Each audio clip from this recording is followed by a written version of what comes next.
Hello and welcome back to Perspectives. In today's show, in a Canadian nightmare for Sikhs, it appears their Hindutva nemesis, Chandra Arya, is running for leadership of the Liberal Party to replace Justin Trudeau.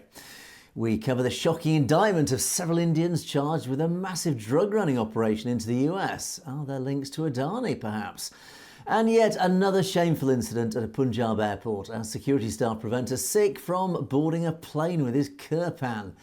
And finally, we take a look at the devastating fires ravaging California. Well, all this and more in today's show. And joining me as always for Perspectives is our very own correspondent in Canada, James Cousineau. Good morning, James.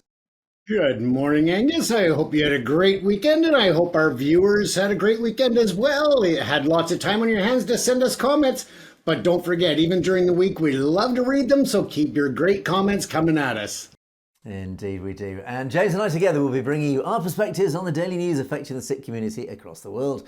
And yes, indeed, as usual, we'll be taking a look at a load of your great comments, which have indeed been filling up below our videos. So thank you for those. Right, James, let's get the show on the road. What are you going to start us off with this morning? Well, let's take let's start with the wildfires going on in Los Angeles. They are unprecedented levels of destruction, of evacuations. It's just been an incredible week for them down there. And as you can see, I've got a few photos, and I'm not sure the name of the photographer from down in Los Angeles that took these, but they are being shared quite a bit online. And I will post later or mention them later once I find who the actual artist or photographer was, and they have been allowing everyone to use the photos, that I do know. But as you can see, the destruction that's going on there, Angus, is just unbelievable. Right now, the estimates have it at approximately 36,000 acres. And to give some perspective to that area for those fires that have destroyed, Boston in itself is only 31,000 acres. So it gives some perspective to the land mass that's been destroyed. In terms of homes, businesses, and other structures, so far over 10,000 have been destroyed. There's estimates that could go as high as 15,000 once the fires are out and the calculations are able to be done. The damage, when you take into account the structural damage and then the economic damage to the area and the short-term post-fire damage and impacts, whether that's tourism or the rebuild and so on, you're looking at between 135 and 150 billion dollars. That's a B. So that is just an amazing amount of damage that's been caused, and it's sad to report that that's also included 11 individuals who have been confirmed dead by the fires, and there are still more people missing. It's likely that once firefighters and others are able to get into the zones to start doing the full assessments of the area, and they will find more bodies of individuals who may have been living on their own, or for other reasons people didn't report them missing. So it could very well go up quite a bit. And then, of course, people are knowing about the super scoopers, which are from Canada, and these basically glide along the salt water, so the ocean, and they scoop up the water, and within about 30 seconds they can have just thousands of gallons of water loaded into the plane, and then they just lift those pieces up under the plane. That allows them to continue on. They take off, circle around, and drop that water on the fire. So it's very unique in that they can handle this salt water as well. And one of those has been grounded, though, and sits on the tarmac in Los Angeles.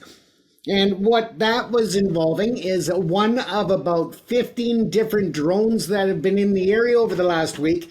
One of those drones made impact and crashed with the plane, causing a small hole in the wing. So it is very fortunate that nobody was injured by that event, that the plane was able to safely land at the nearby airstrip. But again, it just shows the ignorance of some people, even though it is against federal law to fly drones in wildfire and disaster areas.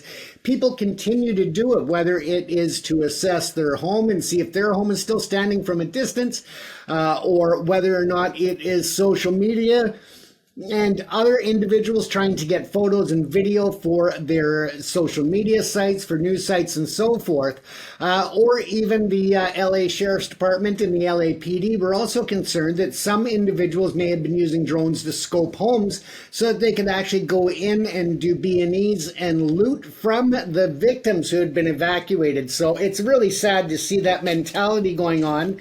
And at this time, I believe there have been about 19 arrests, most of which, though, are simply for ignoring the curfew that's in place in Los Angeles in the fire evacuation zones. So they're not necessarily people that were breaking into homes and looting, but just more likely people that were breaking curfew, which still is an offense in itself. Now, as this proceeds, there's going to be just an amazing amount of cleanup before they can even consider moving forward with the rebuilding.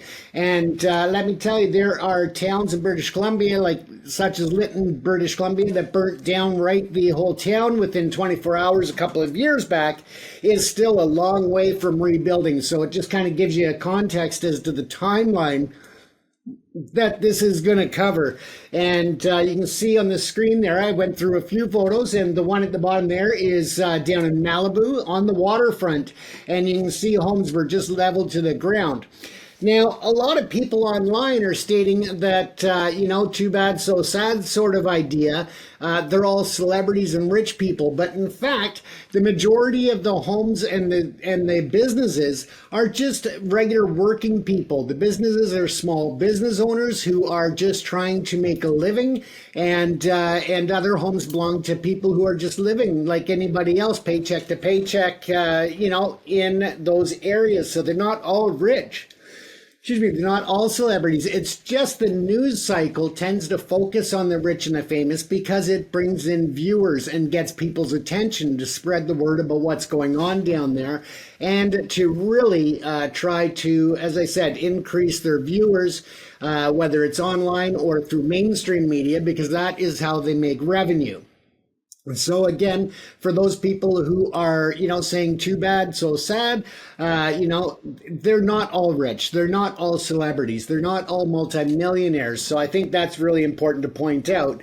And the other thing to point out is that even the celebrities, when it comes to, feeling bad for them and having some compassion, you have to keep in mind that like anybody else, their homes are their castles, so to speak, and some of them literally, but they have all of their family's history, their photos, their keepsakes from their children. I mean, just so many things that are irreplaceable, that can never be replaced.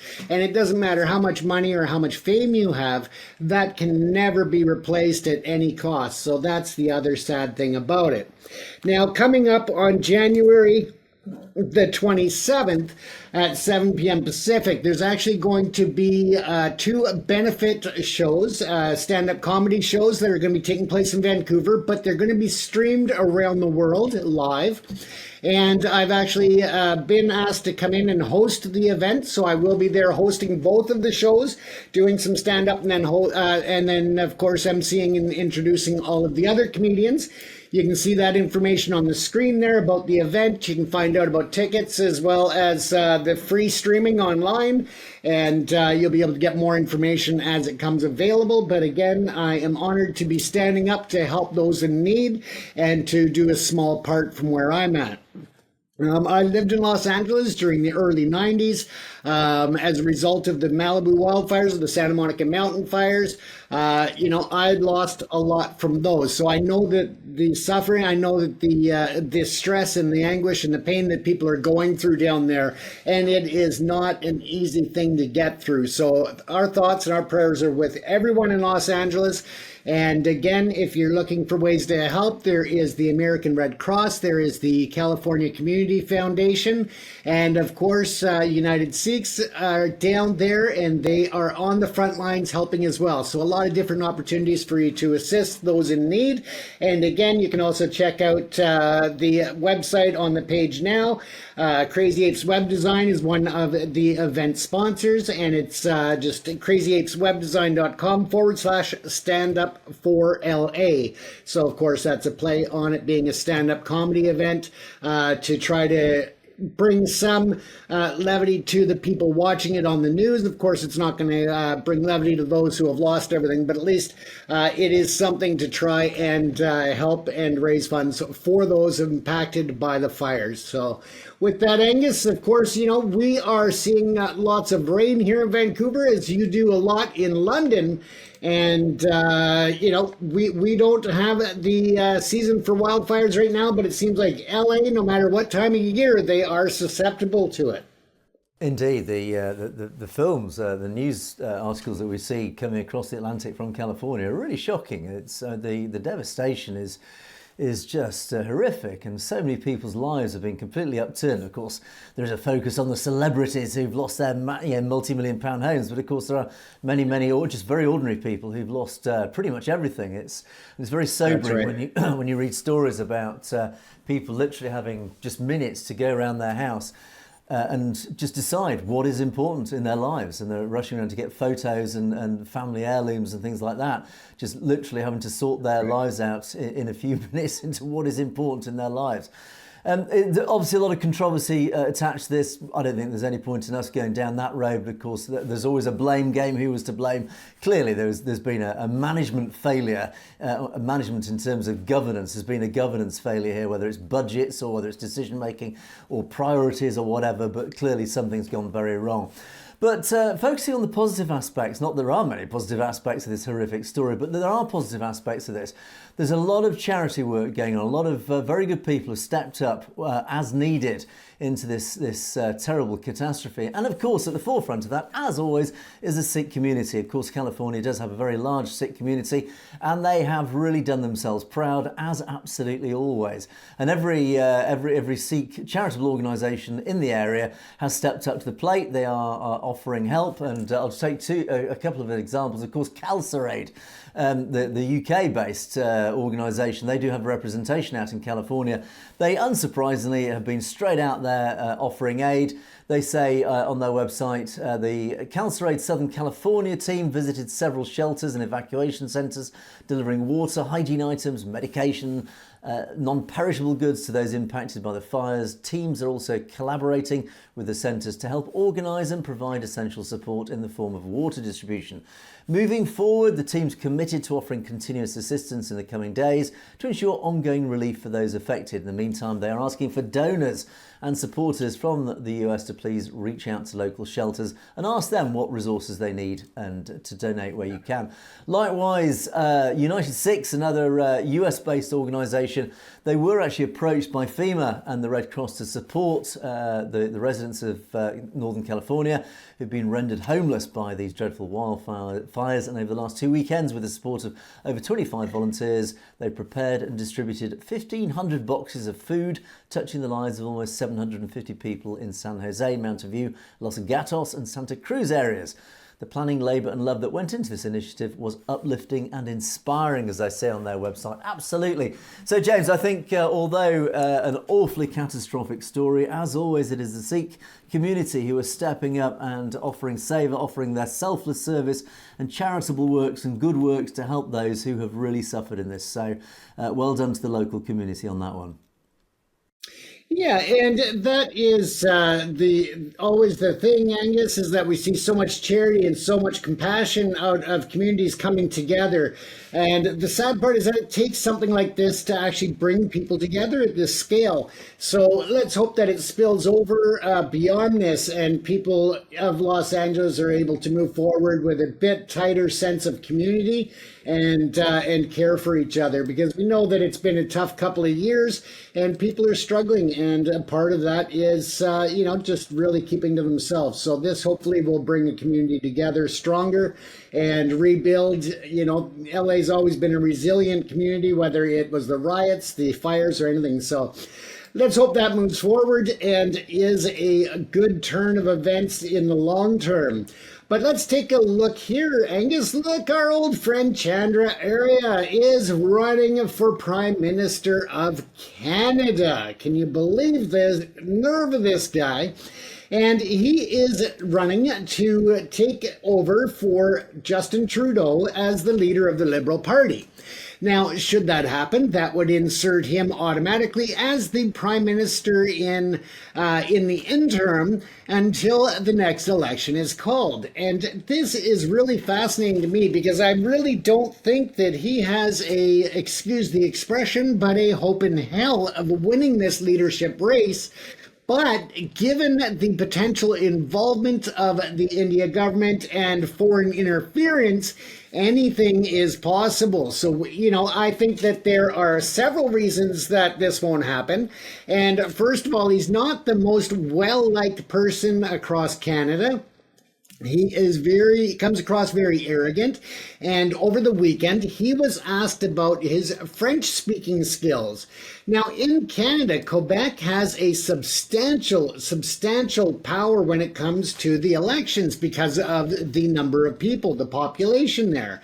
And when he was asked about his French skills, he just looked arrogantly and said no. So instead of, really giving any reasoning, he just said no, and that was good enough for him. And then he did follow it up by bringing up the fact that people of Quebec should be smart enough to know about, or that it will speak volumes by his policies and the way he wants to move forward. And this really is showing a lack of understanding of the Quebecois, of the Quebec people, and of the history. So to really brush off the significance of the French language, I think is his the first bullet that he's just shot into his own foot.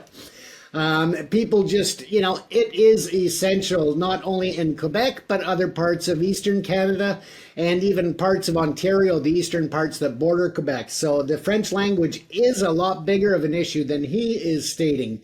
Another part of his announcement, because it was 5 pages, I didn't want to go through it all, but I did want to bring one thing up that shows on his policy.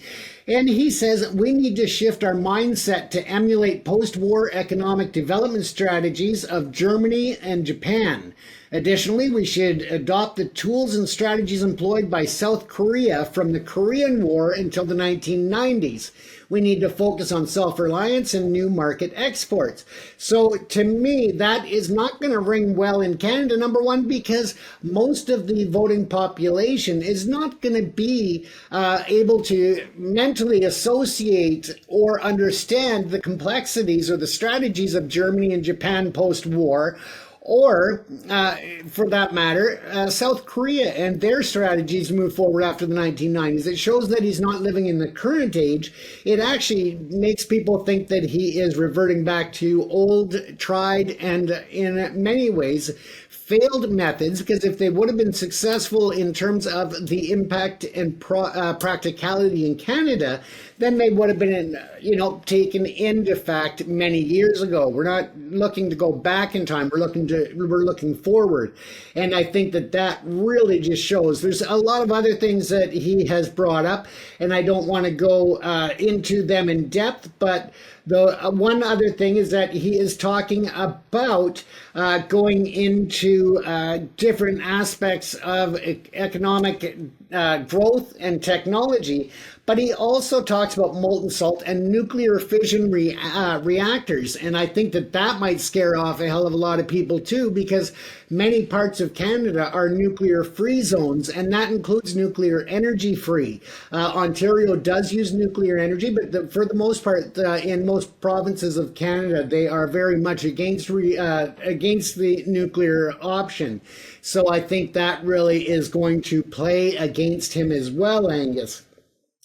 Of course, the Sikh Federation of Canada did address their concerns because, again, we have very big concerns about his involvement in foreign interference and his close relationship with Narendra Modi.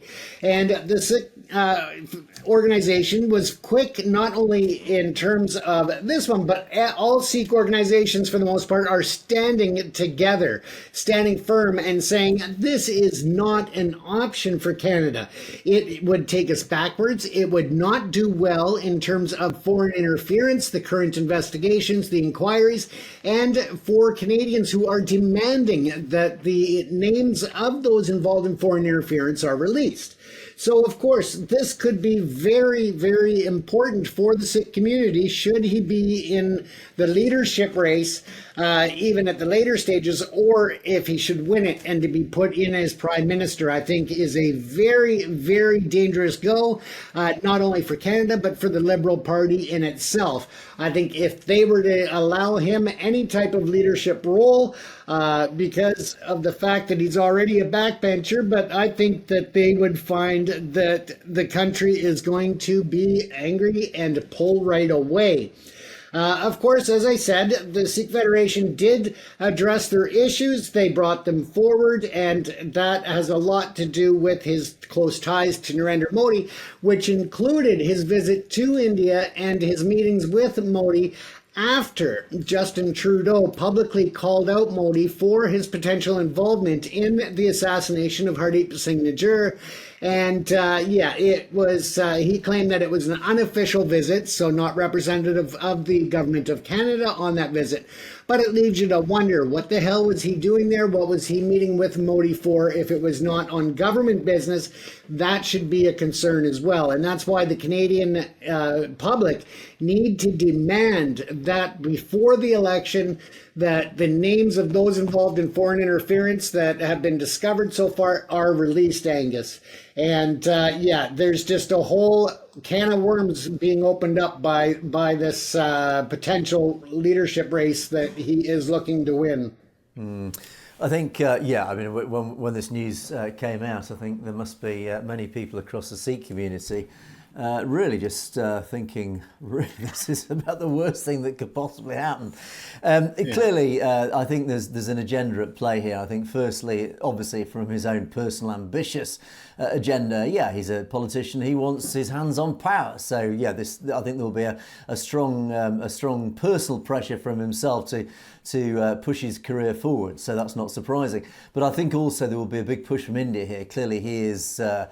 To use the correct word, a stooge of India. I don't know. It's very difficult to know, obviously, factually how much influence India actually have on him. But clearly, through the agenda that he has displayed, it is reflecting Indian interest rather than Canadian interest. So it's more than coincidental. I think that he is very pro-India, should we say? So I think it's very clear where the agenda is coming from.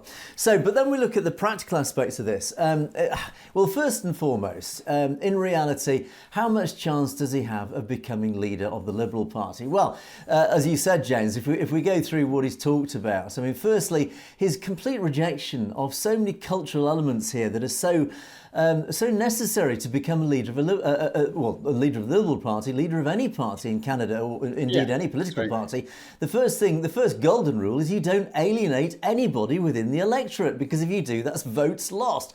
So he's immediately alienated, by the appearance of it, the whole of Quebec, the French-speaking elements of Canada, which, of course, even over here, we totally understand how significant the French cultural influence is in Canada, and to reject that out of hand is really an act of massive political self-destruction. Secondly, of course, is the Sikh community, and we've often talked about his actions against the Sikh community. He's done pretty much everything he can to alienate the Sikh community. So likewise, he's going to be alienating a very, very large percentage of the Liberal vote coming from the Sikh community, who've been massive supporters of Justin Trudeau for obvious reasons, and Trudeau's wonderful stance against India over recent events, particularly in the Nijjar event. Do you think, does Arya honestly believe that the Sikh community is going to stand by him after all his actions, as we've uncovered? I think the answer to that is a very unequivocal no.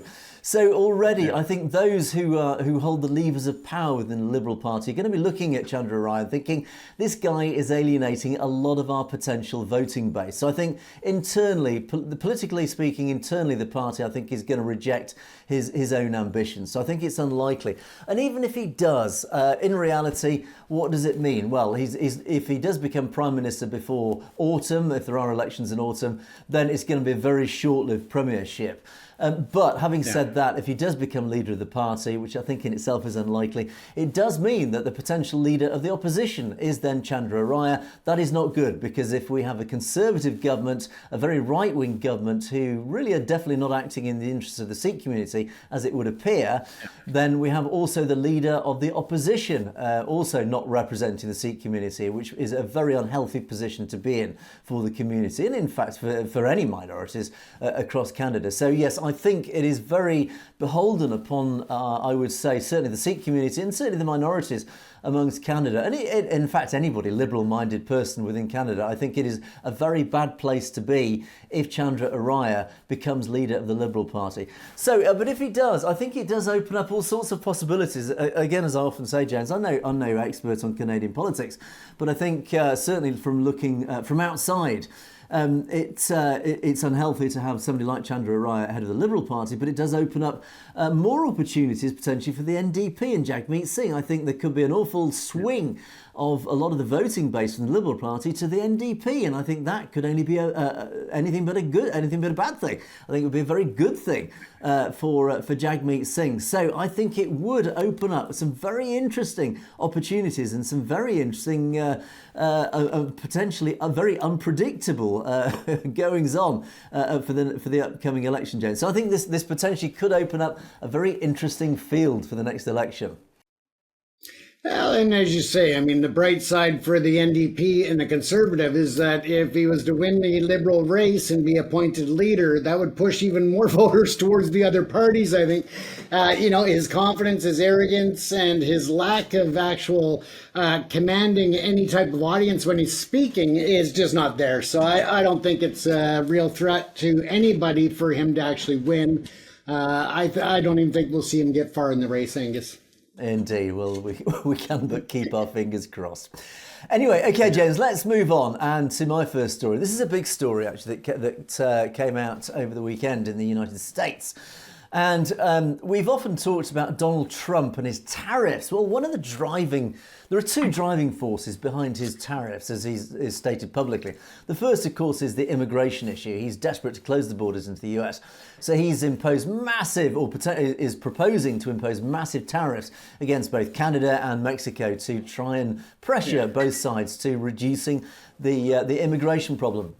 But of course, the other element to this is the drug problem. He's announced enormous tariffs against China, amongst other nations, because they are one of the largest sources of fentanyl, or at least the precursor drugs to fentanyl.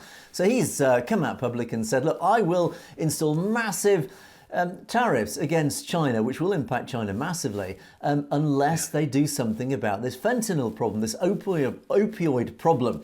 Well, here's a surprise. As it turns out, one of the other largest suppliers of precursor drugs to the illegal fentanyl industry is India. Well, the Department of Justice over the last few days has announced an indictment against two Indian chemical companies and a senior executive from India for distributing fentanyl precursor chemicals.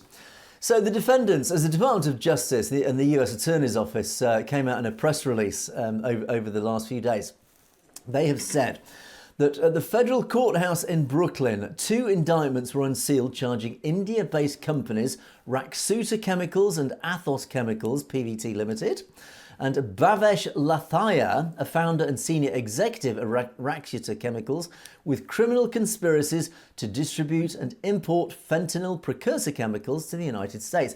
This is massive. This suddenly highlights to Donald Trump, the forthcoming US president, that the biggest problem isn't just slip of the tongue, isn't just Canada, isn't just China, it is actually India. This could have a massive impact on India and India-US trade relations. So the United States Attorney for the Eastern District of New York announced the arrest and these indictments. They said our efforts to disrupt the global fentanyl supply chain are being fought on many fronts. And as alleged in these indictments, by charging 2 chemical companies based in India and a company executive with knowingly distributing the chemical building blocks of fentanyl, the US attorney said, my office will vigorously prosecute these pushers of poison here and abroad who are responsible for fueling our nation's opioid epidemic without any regard for the extreme harm they are causing. And they continue to say, we allege these companies and the company founder and senior executive who's now in custody conspired to distribute and import fentanyl precursor chemicals from India to the US and Mexico. So they also diverted it through Mexico, knowing it was then going to find its way into the US. We made a promise that the Justice Department would never forget the victims of the fentanyl epidemic. Of course, this epidemic has been absolutely enormous. It's becoming one of the biggest scandals of the 21st century in the United States. It's something that Donald Trump has announced as one of his key foundations for his forthcoming presidency to deal with. So again, this is how significant this is for the US-India relations. And they go on to say that we would never stop working to hold accountable those who bear responsibility for this epidemic. That is what we have done, and that is what we will continue to do. Much of our nation's illicit fentanyl crisis can be traced to bad actors overseas who knowingly and illegally traffic precursor chemicals to North America, where cartels refine them into deadly narcotics and wreak immeasurable heartbreak and destruction on so many American communities, said DHS Secretary Mayorkas.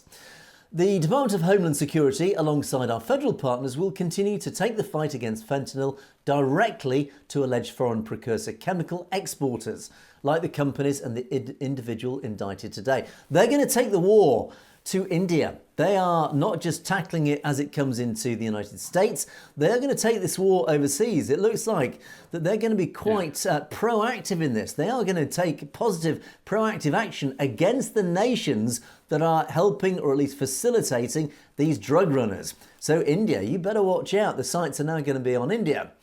Fentanyl, which is a Schedule II controlled substance, is the deadliest drug threat currently facing the United States. It is a highly addictive synthetic opioid that is approximately 50 times more potent than heroin. That's how dangerous this stuff is. It's really bad stuff. So the United States faces its deadliest drug epidemic, with fentanyl claiming nearly 80,000 American lives annually. This synthetic opioid, as we've said, is up to 50 times more potent than heroin. It is primarily fueled by precursor chemicals imported illegally.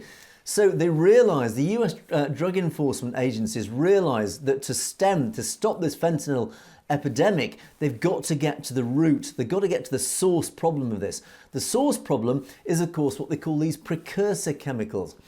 And the suppliers of these precursor chemicals are those who the US law enforcement agencies are going to be targeting, with, of course, the massive help and the massive facilitation of the US government in the form of Donald Trump. Right.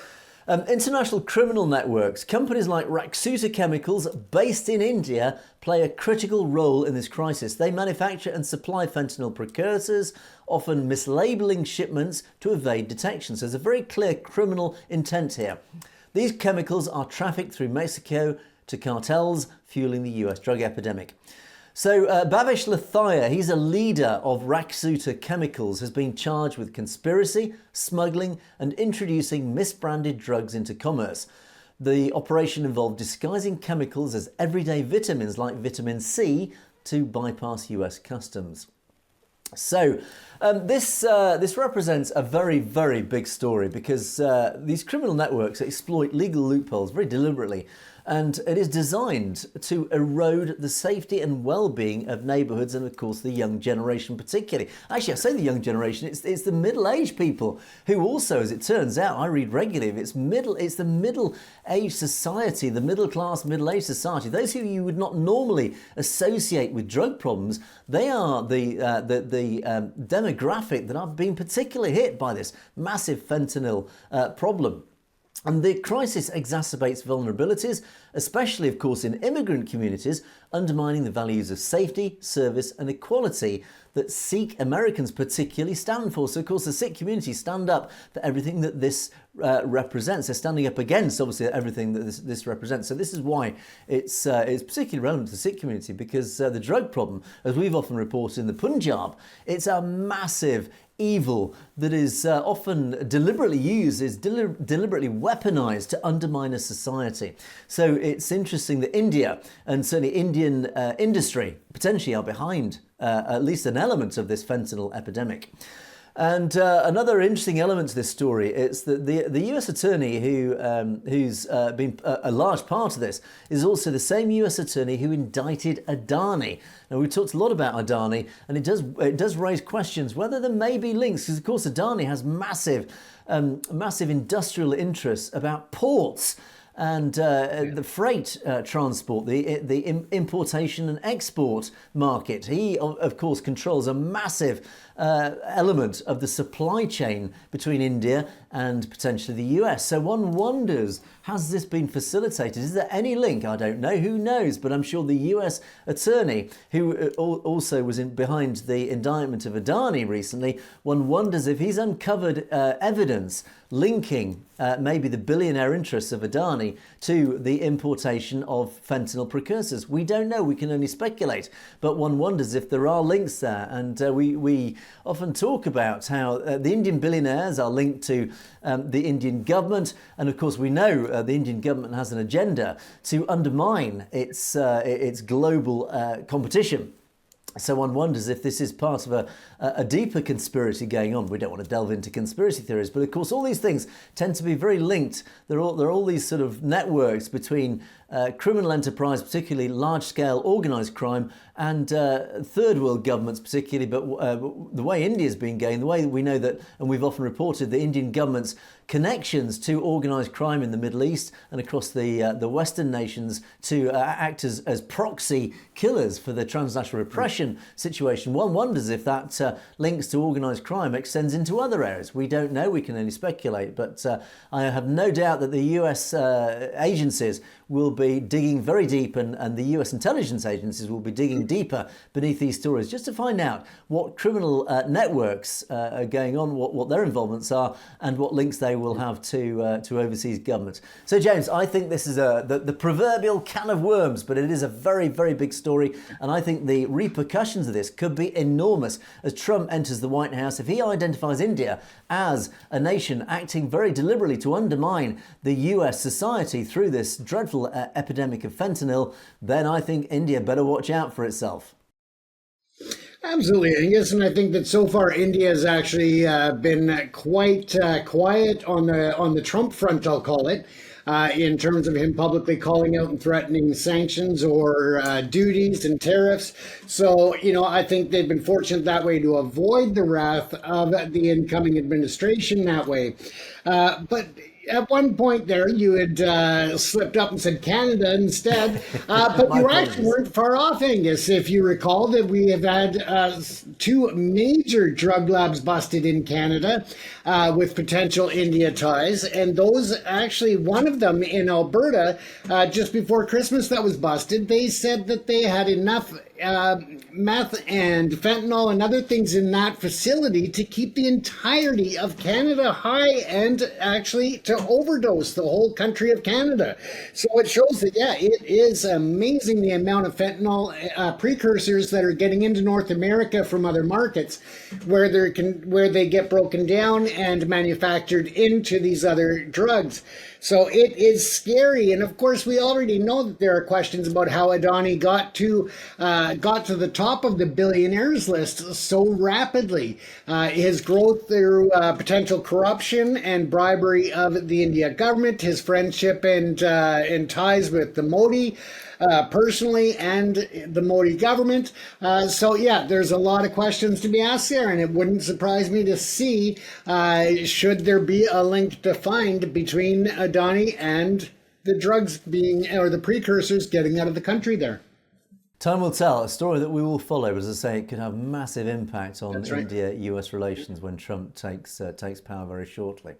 Okay, let's move on and let's move across to the Punjab. And this is a link to a story that we've sadly had to report on several times, even recently. This is a story of yet another Sikh traveller carrying his Kirpan who has been prevented from boarding a flight. Let me share you a video that has emerged over the last few days in Amritsar airport. ਪਰ ਕਾਰ ਵੇਖੋ ਨਾ ਮੈਂ ਕੋ ਵੱਡੀ check ਪਾ ਕੇ ਚੱਲੇ ਆਵਾਂ 3 ਫੁੱਟੀ ਫਿਰ ਮੈਂ ਮੰਨਾਂ ਵੀ ਹਾਂ ਯਾਰ ਇਹ ਟਰੈਵਲ ਇਸ਼ੂ ਆ ਐਦਾਂ ਜੀ ਉਹਨਾਂ ਕਹਿੰਦੇ ਵੀ ਤੁਸੀਂ ਜਾਣਾ ਤੇ ਜਾਓ ਨਹੀਂ ਜਾਣਾ ਤੇ ਤੁਹਾਡੀ ਮੌਜ ਆ ਦੁਬਈ ਤੇ ਫਰਾਂਸ ਮੈਨੂੰ ਕੜੇ ਦੀ ਪ੍ਰੋਬਲਮ ਪਈ ਅਖੀਰ ਦੀ ਬਾਕੀ ਉਹ ਲੋਕ ਉਧਰ ਦੇ ਨਾ ਸਾਡੇ ਨਾਲ ਉਹਨਾਂ ਦਾ ਕੋਈ ਤਲਕ ਵਾਸਤਾ ਨਾ ਸਾਡੀ ਕੋਈ ਉਹਨਾਂ ਦੀ ਕੁਰਬਾਨੀ ਉਹਨਾਂ ਮੇਰੇ ਨਾਲ ਕੰਪਰੋਮਾਈਜ਼ ਕੀਤਾ ਮੇਰਾ ਕੜਾ ਨਹੀਂ ਵਿਸਾਰਿਆ ਪਰ ਇੱਥੇ ਅੱਜ ਇਹਨਾਂ ਨੇ ਨਾ ਜਜ਼ਬਾਤਾਂ ਦੀ ਕਦਰ ਕੀਤੀ ਨਾ ਧਰਮ ਦੀ ਕਦਰ ਕੀਤੀ ਤੇ ਨਾ ਕਿਸੇ ਕਿਰਦਾਰ ਦੀ ਕਦਰ ਬਾਬਾ ਜੀ ਮਸ਼ਕਰੀ ਦੇ ਵਿੱਚ ਹੱਸਦੇ ਆ ਗਾੜੀਆਂ ਜੋ ਜਾਂਦਾ ਭਈਆ ਲਿਆ ਕੇ ਇੱਥੇ ਲਾਇਆ ਕੀ ਗੱਲ ਸਿੱਖਾਂ ਦੀ ਕਾਬਲੀਅਤ ਨਹੀਂ ਯਾਰ ਬਾਰਡਰਾਂ ਦੇ ਲੜਨ ਨੂੰ ਸਾਡੇ ਭੈਣ ਭਰਾ ਸਾਡੇ ਧੀਆਂ ਪੁੱਤ ਹੈ ਜੇ ਇੱਥੇ ਸਿਕਿਉਰਿਟੀ ਇਹਨਾਂ ਨੂੰ ਸਿੱਖਾਂ ਤੋਂ ਇੰਨਾ ਖਤਰਾ ਯਾਰ ਸਾਡੇ ਪੁਰਖਿਆਂ ਨੇ ਕੀ ਕੀਤਾ ਧੰਨ ਗੁਰੂ ਤੇਗ ਬਹਾਦਰ ਪਾਤਸ਼ਾਹ ਨੂੰ ਕੀ ਲੋੜ ਪਈ ਸੀ ਮਹਾਰਾਜ ਨੇ ਸ਼ਹਿਨਸ਼ਾਹੀਆਂ ਵਰਗੀ ਜ਼ਿੰਦਗੀ ਛੱਡ ਕੇ ਹਿੰਦੂ ਧਰਮ ਵਾਸਤੇ ਕੀ ਕੁਰਬਾਨੀ ਕੀਤੀ ਹਨਾ ਉਹਨਾਂ ਦੇ ਜਨੇਊ ਤੇ ਤਿਲਕ ਨੂੰ ਬਚਾਇਆ ਤੇ ਇਹਨਾਂ ਦੇ ਜਨੇਊ ਬਚਾਉਣ ਦਾ ਮੁੱਲ ਆ ਦੇਣਗੇ ਆਪਣੇ ਕਿਰਪਾਨਾਂ ਲਾਓ ਬਾਬਾ ਜੀ ਉਹਨਾਂ ਦਾ ਐਟੀਟਿਊਡ ਇੰਨਾ ਕਿ ਜ਼ਿਆਦਾ ਨਾ ਵੀ ਤੁਸੀਂ ਜਾਣਾ ਜਾਓ ਨਹੀਂ ਜਾਣਾ ਤਾਂ ਨਾ ਜਾਓ Now, as you know, my Punjabi is a little rusty, so I can't actually say what on earth that gentleman was talking about, but I think it's pretty clear what's going on there. And this story is essentially, it's another Sikh traveller who's been prevented from even entering the airport because of his wearing his kirpan. And it's been reported quite widely, even across Indian media, interestingly. The Times of India reported it. They said a Sikh passenger was reportedly prevented from boarding an international flight at Amritsar's Sri Guru Ramdas Ji International Airport when he refused to remove his kakar, specifically his kara, that's the his iron bangle, and his kirpan, the sword, as requested by security personnel. And in this viral video, he was scheduled to travel to Spain. He expressed his frustration to fellow passengers outside the airport, and he claimed that he had previously travelled with Air France and Emirates during the COVID-19 pandemic, where he was asked to remove his kara. However, when he refused, they were actually a lot more accommodating. They respected his religious beliefs, and they came to a compromise, should we say. But no compromise seen here in Amritsar airport. I mean, Amritsar, in the heart of the Punjab, where, of course, Sikhs are travelling all the time. Amritdhari Sikhs are particularly travelling regularly. It's all part of this multilateral oppression of the Sikh community. This is the deliberate, I wouldn't say ignorance, it seems to be a deliberate agenda just to make life increasingly difficult for Amritdhari Sikhs. And he says, after the situation in Amritsar is different after his experience in Europe. He said, the personnel are so rude and are saying if I want to travel, I must remove my articles of faith or don't travel at all. I mean, that in itself is pretty outrageous, bearing in mind how many Sikhs obviously must travel through Amritsar airport on a daily basis. And but apparently such incidents are becoming increasingly common, not just in the Punjab, but across India. On public transport, and again, not just in the airports, on other public transport, but also across education and in other areas. As state authorities are essentially, as part of this agenda, they're trying to subjugate Sikh identity. And for centuries, the Amritdhari identity, which of course mandates the Kirpan, has been respected across India. This is a fairly recent phenomenon. And of course, we know what it's linked to, and it has increased, unsurprisingly, since 2014. And in recent years, efforts to prevent Sikhs from keeping this identity seem to have increased in India. The fact that this occurred in Amritsar, considered a holy city for Sikhs, will evoke further concern for the global community. With growing belief, attempts to prevent faith practices are even seeping into the Punjab, the Sikh motherland, due to Prime Minister Narendra Modi's Hindu extremist nationalist regime, as is reported, of course, in the Sikh press. So yes, James, I think this is once again, although it's a relatively small event, it is very symptomatic of what we are seeing right across India and particularly in the Punjab. is this general low-level oppression of anything to do with Sikh culture and Sikh identity. Even though it's small as an individual event, these events add up. They're all parts of this overall larger agenda, whether it's through education, whether it's through public transport, whatever area of society. All these events add up to one overall overarching agenda, that is to oppress and subjugate Sikh culture and Sikh identity. They're trying to destroy it little bit by little bit. It is death by 1,000 cuts. That's what they're trying to do. They are trying to drive out Sikh culture from India with a very clear agenda. They see the Sikh community as a threat to their existence. It is an existential threat to Brahmanical control of India. So their response is to try and destroy Sikh identity, James. This, sadly, again, that we have to report a story like this, but the more we report this, the more that we highlight this, hopefully more and more people across India will wake up to the fact of what is going on in their own country. Is that anybody who is not a Hindu is being oppressed and persecuted? Is that really what you want in a democratic modern India? I don't think so, James. Do you? No, absolutely not, Angus. And I find it interesting. I mean, I understand in some parts of the world where there is a lot more ignorance about the significance of the Kirpan and the other articles of faith for the Sikhs and for others, whether it is the Kirpan or other things. And but to see it there at Amritsar, it's just disgusting because it's not like people don't understand the importance there. They know, and they still intentionally go out of their way to single out these individuals and try to interfere with them in that regard. I personally do not ever, and I mean ever, recall any news article from anywhere around the world where there has ever been an act of violence with a Kirpan on an airplane. It is a non-issue. It is about, this story just shows me the lack of respect and the intentional isolation that they're trying to bring down on the Sikh community. So, as I said, I understand in some parts of the world where they don't understand the significance and the religious importance of it, but they're willing to learn and they're willing to adapt and make changes. But again, for an airport in India to be treating people like this is just unspeakable, Angus. Indeed, it's as I say, it's just yet another multilateral attack on the faith and the culture and the identity of the Sikh community. So we must keep highlighting these events when they occur. So. Yeah. Okay, let's move on to our comment section, James. Loads of comments today to report on. Thank you to our wonderful audience for the thousands of comments that we've been receiving over the last few days. We'll start off today.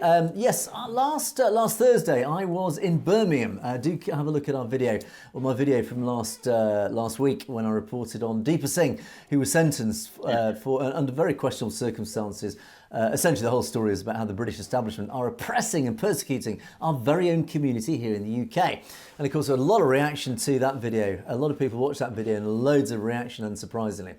And Khalistani Jat said more than 60% of Sikhs, as we say in England, Sikhs living in England are British-born Sikhs. India targeting on democracy, rule of law. Please put sanctions on India.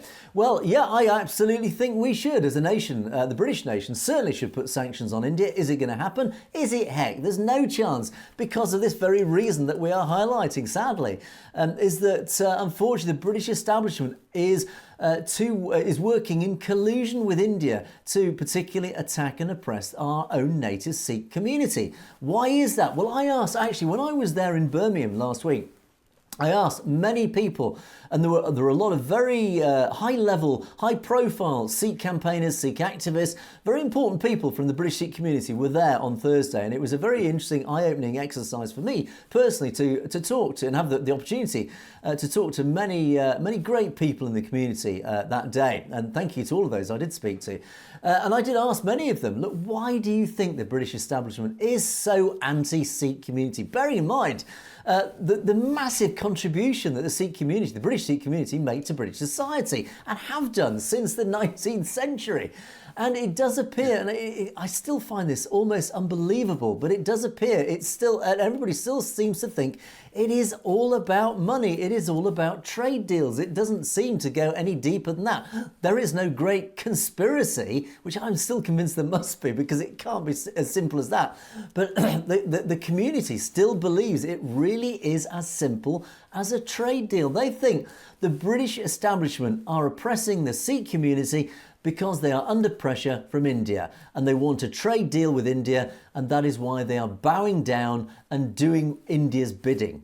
It seems to be as simple as that. I still find that just unbelievable when we are supposedly a nation proud of our democratic principles, proud of our following of the rule of law, and yet we are happy to give up the rule of law and democratic principles for the pound, for the dollar, for money. It's just obscene. I'm as a British citizen, I'm ashamed to state that seems to be the fact as a nation. So all I can say is I apologise on behalf of the British people to the British Sikh community. I just think it's shameful as a nation that we as a nation treat the Sikh community like this and abandon our nation's principles for money. I think it's absolutely disgusting. Anyway, but that's going off on a bit of a rant and a tangent there, James. But yeah, it does appear to be the case. And we see it in Canada with, of course, Trudeau had the balls to stand up to Modi, but at the same time, there are those who want to increase trade relations with India, and they are willing to turn a blind eye to things such as foreign interference and others. So it is an issue that we're seeing here as well, Angus, but just at a different level. And Soft 2 Muffins says, UK should help Sikhs because the UK didn't give Sikhs their reign. Absolutely, yeah. This is something I talk about on a regular basis. I think the country of Great Britain, United Kingdom, has a debt of honour to the Sikh community and Sikhs around the world. I think because of everything that we did to the Sikh community, we took their empire from them and all the various things that have happened since that date, and particularly over recent persecution. I think we have a debt of honour as a nation, and that is why we should support the establishment of Khalistan. The only compensation I think that would work and that I believe would be acceptable to the Sikh community, to the global Sikh community, that the British can give to the Sikh community is the establishment of Khalistan, is to stand up in support and campaign for Khalistan. I think absolutely, Soft 2 Muffins, you're right in this, is that yes, the UK should help the Sikhs in that very cause. So thank you for that. And SSKK says, how can Britain do this as part of the Five Eyes? Yes, good question. How can they do it? As I've said, James, I think I've explained it, or at least the community have explained it. It's all about the dollars. But Canada does, as also part of the Five Eyes, and the US also as part of the Five Eyes. It's Canada and the US, it's North America that seem to be standing up for the community a lot more than the UK are. Yeah, but it could be concerning if Chandra Arya does get into a leadership position with the Liberals. I'd be very concerned about the Five Eyes information that he has access to. So, indeed, and I think we shall watch that with interest if Canadian politics swings in a very different direction, as it appears it may well be. Sikhs B. Kodju says, India is a top investor of fanaticism, but blame Pakistan for everything. Yes, how funny this is. I mean, how often do we put in, particularly in our Critics' Corner, comments from Hindutva activists saying, you're all funded by Pakistan, it's all ISI, it's Pakistan intelligence behind the Khalistan movement. I mean, we often laugh about this, but yeah, it does seem to be the case. It seems that they're very quick to blame Pakistan for all their problems, when in fact I think a lot of their problems are very much homegrown, James. Yeah, but, it's human, it's human nature. We always got to have somebody else to blame instead of looking in, don't we? Indeed, it's a typical tactic of any politician is when things start to go wrong, it's let's find somebody else to blame. So are we surprised? That's right. Not in the slightest. Okay, we're talking about Poilievre. Mahesh Bra says, does Poilievre have a magic wand? It's easy to say anything when in opposition. His tail's on fire. Since the survey came out last year, he's dying to sit in the high seat, is he not, James? He is, and it reminds me of the old days when McDonald's had the high chairs, you know? You lock the kids in there, and I think that's what we need. We need one of those high chairs for Polyev. Just sit him there, give him his apple, and just let him stew in his own... And preferably one with wheels, so we can wheel him away into the corner, facing away. That's right, he can have Grimace on there just to keep him amused. Right, Amrik Singh's got an interesting comment. Everything happening right now regarding Khalistan, I was told by a very senior Sikh about 30 years ago. Well, you don't elaborate what that senior Sikh said 30 years ago. Do let us know, because I'm curious. Yeah, there's a lot happening about Khalistan. I think, as we've talked about a lot recently, is that the weight and the momentum is really moving behind the Khalistan movement. An awful lot's happening and has happened over the last, even just the last 2 years. Is that what you're talking about? Do elaborate, because I'm very curious to know what the predictions were 30 years ago. Are things unfolding as predicted? Who knows? But do elaborate on that. But let's hope it is a positive forecast about the establishment of Khalistan. And then changing subject, Pampal Singh says, yeah, the rich are becoming richer. The middle class is going towards poverty. Pension formula is very poor. Yeah, this is something I think that it isn't just exclusive to India. And I think this actually is happening across the Western world as well. There is, I think, the way global politics appear to be going, and even certainly here in the UK, and I think it's happening to some degree across North America as well, is that the middle class is being almost polarised. It is, there's almost like a fence rising up between the rich and the poor. The middle class caught in the middle. They're either falling one side or into the other. Some of them, there's a very small minority becoming very, very rich, and the majority are falling onto the wrong side and becoming poorer and poorer. And whilst China's middle class is growing and burgeoning, I think across the Western world we're finding that the middle class is reducing in size, and a very small number are becoming extraordinarily wealthy, but the majority are now falling into harder times, and they are getting poorer, James. Not a very good thing for the Western world, certainly going forward. No, exactly, Angus, and that brings me to another area point. Arya is talking about limiting the amount that the Canadian federal pension plan can invest outside of Canadian borders. So again, he's looking out for his rich friends.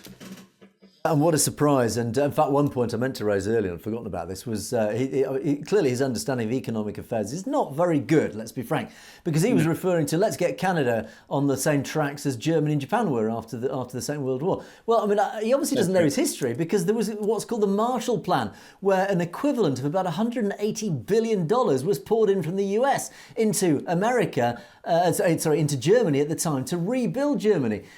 Where's $180 billion going to come to rebuild Canada? So he completely doesn't understand how and why Germany became an economic powerhouse after the Second World War. Is because it was propped up and rebuilt by foreign money. Is that what you're saying, Mr. Yeah, and the same goes for South Korea that he referred to. I mean, it's complete nonsense. He clearly doesn't understand economics or indeed history. So anyway, let's move on to... and I'm just going back to Pampal Singh's comment. And actually also raise another point about this, is that it's very well known, certainly through history, as history has proven, that the one way for the ruling elite to prevent revolution and them being, essentially swinging from lampposts, is they need a middle class as a buffer. The bigger the middle class, the less chance there is of revolution. It stops the proletariat, as they're called, rising up if there's a large middle class. The middle class always acts as a buffer between the proletariat revolutionaries and the ruling elite. If you remove the middle class, this is a lesson and a bit of a warning to the ruling elite. If you remove the middle class, you're removing the very protection mechanism that you have against the proletariat, who will come for you and who will hang you up from the lamppost. So let that stand as a warning, James. Absolutely, Angus. And, I don't think there's much more to add here without going into a rant and spilling over for a second hour. Indeed. Let's move on quickly.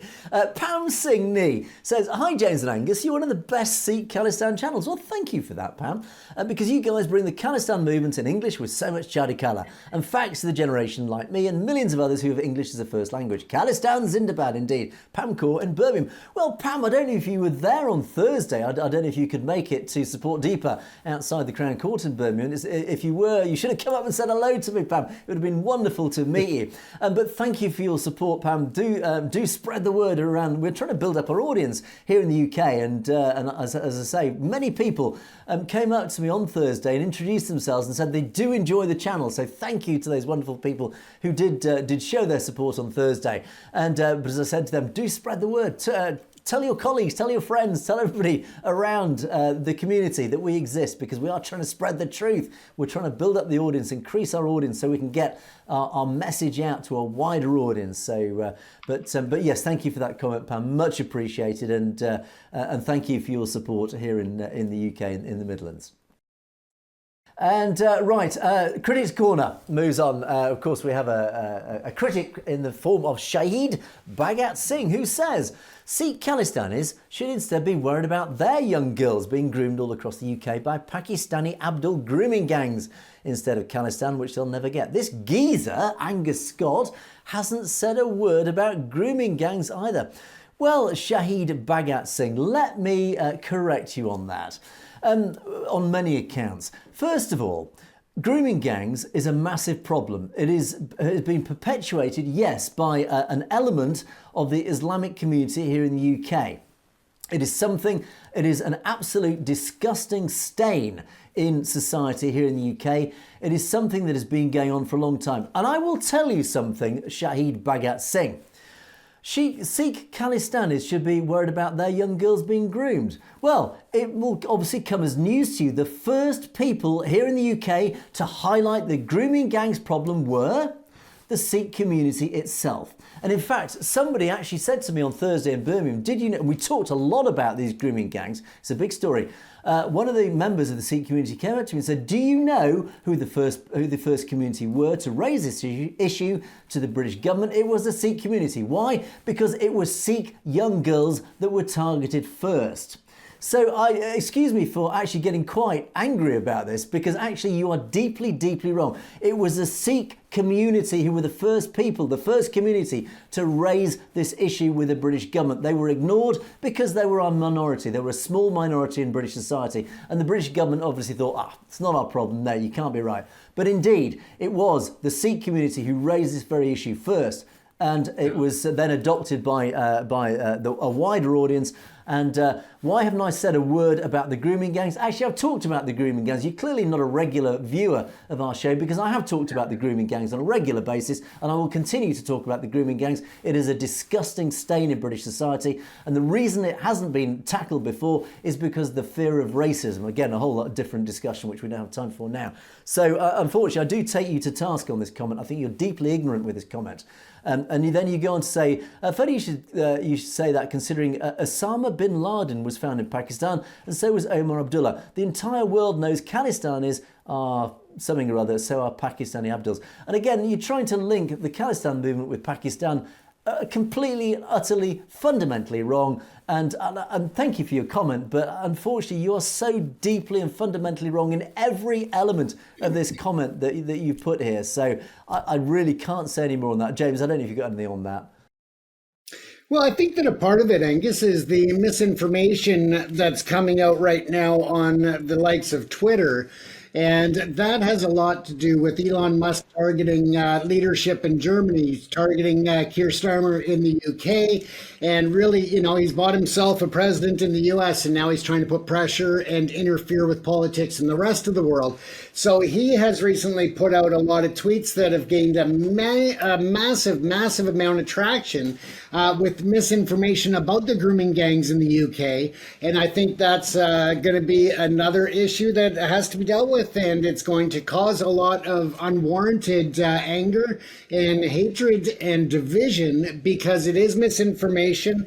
It's being misreported, and people are taking it as the gospel, because Musk is not only seen as a billionaire business tycoon, but also as a representative of the U.S. government now. So I think that it's very dangerous, the waters that are being tread right now, Angus.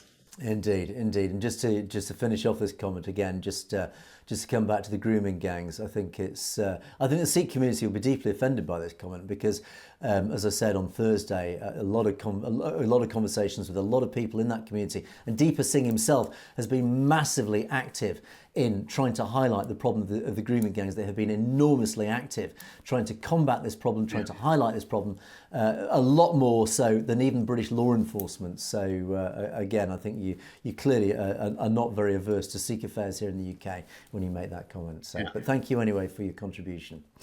And just to finish off, Lakwinder Singh. Good morning from Chicago. Well, a very good morning to you in Chicago. Thank you for watching. Very nice, G. Always thankful for your support. Well, we're thankful for your support. And of course, all those of you in Chicago, thank you for your support. Spread the word. Get more people in the Chicago community watching us. So thank you for that. And then Kanwar Bir Singh says Modi and his criminal accomplices are going to destroy India. On the other hand, Khalistan is going to be a reality soon, where Punjabis are going to live their life happily and peacefully. Well, there are two parts to this comment, James. The first part, of course, is Modi and his criminal accomplices are going to destroy India. Yes, I think Modi, what he's done over the last 10-11 years, I think he's taken India not just in the wrong path. I think it is potentially self-destructive. I think the damage that he and the RSS and the Hindutva followers have done to India, I think is almost irreversible. I think they have not just exploited the cracks and the divisions within Indian society between the various communities. I think those cracks are not just widening. I think they are absolutely seismically breaking apart. And I think they are on a path that is irreversible. Now, I think thanks to Modi and the RSS, I think they are breaking up India. I think this genuinely could lead to the breakup of India, James.